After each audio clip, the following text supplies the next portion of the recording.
Hey y'all, welcome back to the Hot Rod Dad channel. Glad you came, hope you stay. Like, subscribe, comment, share, etc, etc. I just got back from a family shindig in Oscar here, and we're approaching the 4th of July. I'm just now wading through my footage from the spring Redneck Rumble. I have had a backlog of footage. I've been going to so many great shows this summer. So I'm just now getting started wading through that, but I thought I would show you this week my favorite ride from the spring Redneck Rumble. So y'all stay tuned and check out Mike Eversall's 1933 Ford pickup. So I'm just out here milling around early Saturday morning, checking out some of the cars and stuff before everybody gets up. I love these two right here. If you've watched the channel for very long, I've featured this one time or two. That's my buddy Matt Cox and his International. And this guy rode down with him, or drove down with him, from Kentucky. I absolutely love this truck. One of my favorite things here this weekend. Got a Buick Nailhead in it. Check out these headers. Those are sweet. Tons of detail on this little truck, right down to the rods that hold the radiator. I'm not sure what those are made out of. They're kind of got a decorative texture to them. So many details on this thing. I could look at this thing for hours. That's one of my favorite details on it right there. That is an old claw foot off of a bathtub. That's really cool. It's got round back spindles, early Ford spindles, and the backing plates are drilled right there. 46 to 48 Ford looks like. I love the use of the copper pipes right there on the engine. Doesn't add any mechanical advantage, but a whole lot of visual interest. This is a 1933 cab, and I can tell because of the absence of the wide belt line right there, and because it's got the protruding firewall right here, whereas a 32 would have essentially a flat firewall, just like the passenger cars. It's got an International bed, I believe, right here. It's been shortened down right there. Tons and tons of little details that you can look at on this little truck. I like that gas tank and the way that it's made. Looks like he's just got some old canvas straps holding it in there. And it's been narrowed right here through the tailgate. Another one of my favorite features right there for donations for gas money.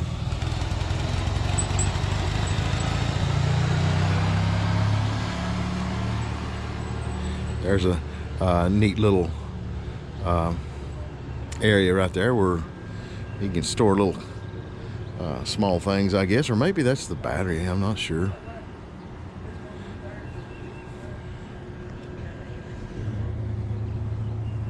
We'll have to come back later when the windows are down, so I can kind of scope this thing out a little better on the inside.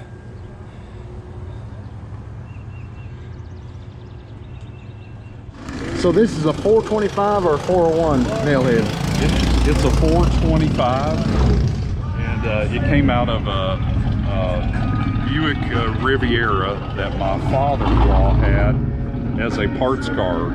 And that motor was a really good motor, and he bought this parts car for trim, just in case something to happen to his really nice car. My favorite thing about these Buick Nailheads is the valve cover stands straight up, and that's why they got the name, the Nailhead, and they got that yes. Buick emblazoned right there on the side of the valve covers. Yeah. And you custom built the headers on this as well. Yes, I did, and the motor mounts and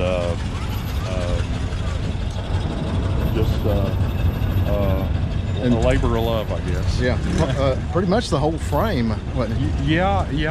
I ordered some American stamping rails, and I boxed them and inset the boxing and built the cross members. And there's a lot of neat detail underneath that you'll probably never see, but I know it's there.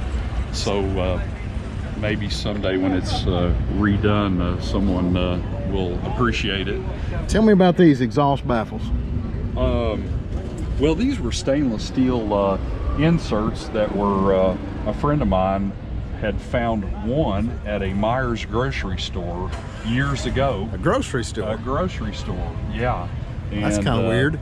Yeah, it really is. And these were just extensions with a baloney cut that I chopped off at an exhaust shop, and I made those and inserted the little muffler slash baffled. It's really the simplest things that are the coolest. Oh yeah, I agree with that. And one thing I picked out earlier is all the copper tubing right here you used on the engine. Yeah. So you sweated all this basically plumbing fittings, right? Yeah, that's what it is. So yeah. you just sweated them all together right there. Tons of little details on this truck. Can we take a peek inside? Oh sure. Absolutely. What is the dash out of? You know, that's the only thing I'm unsure about. I wish somebody would tell me. I picked it up at a swap meet, and it's symmetrical. What is on one side is on the other originally, and not sure what the dash is out of. So it's little details like this right here that I could just look at forever. He's even got a little footwell right there in the floorboard just to give a little bit more room, and a little detail right there. Most people are going to miss right there a spoon handle for the throttle right there. That's pretty neat. And just a pair of Mustang bucket seats to finish things out on the inside right here. Yeah. I wanted to show you one really cool little detail right here. Tell us about this little element right here. So we got a vintage bottle opener right there. Yeah. You've had that for quite a while.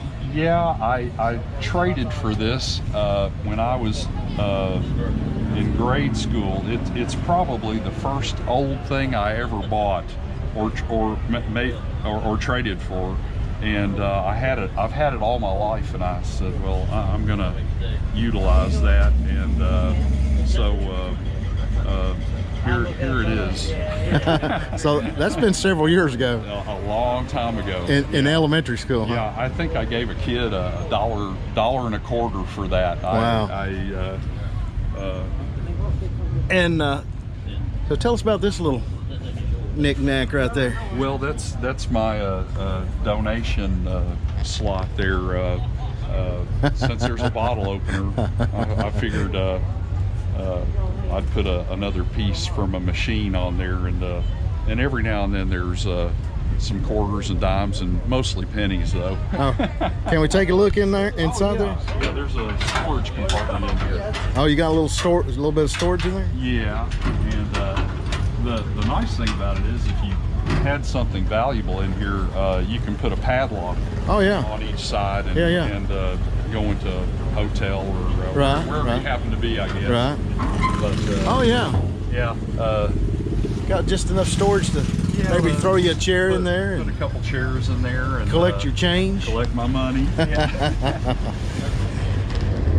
Here's another really trick little detail I love about this truck is this little compartment right here for the battery.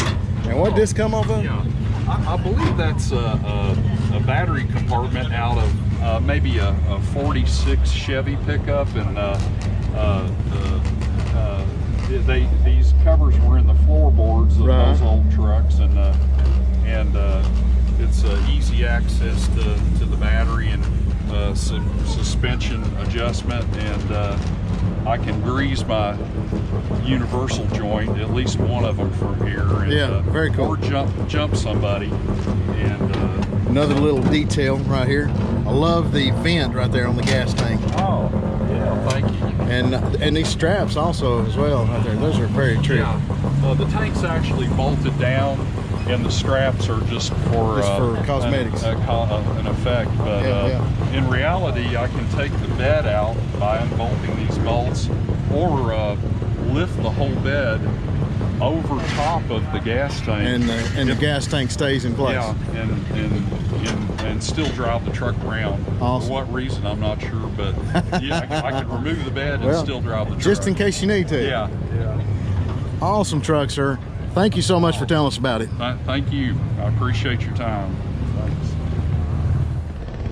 A couple more little visual elements on this truck that I'm going to show you that I neglected to talk to the owner about, but that cover right there on the carburetor, on the air cleaner, that is, if you're into small engines, you'll know what that is. That was the cover on the pull start on a small motor, maybe a Tecumseh or something like that.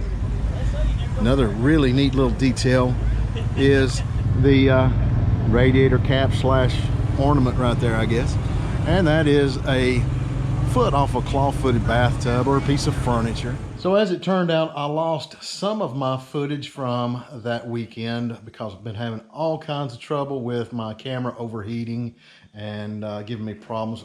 I think I've got that sorted out now, but I didn't even get Mike introducing himself on camera right there. So, but I was able to put enough of the clips together so that maybe you can get a good enough idea of just how cool this little pickup was. Those three guys rode down from Kentucky and put several hundred miles on their trucks that weekend. And my buddy Robbie Keaton and his Impala rode down with them. So they were gracious enough to let me hang out with them all weekend, which I really enjoyed. So hope you liked the video and this little pickup that I selected for you this weekend. Be on the lookout for more coverage from the Redneck Rumble next week. And until next time, y'all get out there and build something.